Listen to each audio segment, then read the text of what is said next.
values are answerable to vision. What that means is that if you don't have a vision, a clear vision in life, it's obvious your life will not be lived according to certain sets of value consistently. So one way to begin to build your life as a person of value is to have a vision. Proverbs 29 and verse 18 tells us that where there is no vision, people cast out restraint. In other words, where there is no vision, there is no discipline.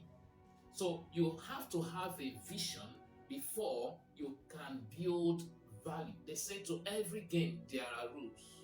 So what game are you playing? Is that game that will dictate the rules that you need to follow. If you're not part of the game, the rule is not binding on you.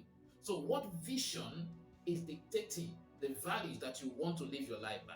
I wouldn't want to become this successful and I'm doing something else. It's just like a journey. If you want to get to this destination, there is a direction to follow.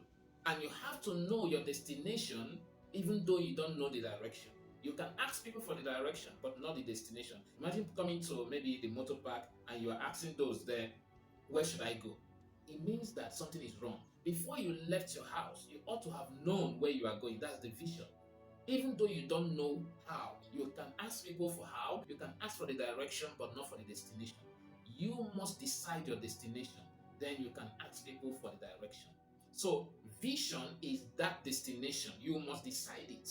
And then the direction becomes the values. You begin to ask yourself, what values do I now go for to be able to realize this vision that I have? I'm Onyi Nnebedum. This is Thought Mining segment. See you on the next episode.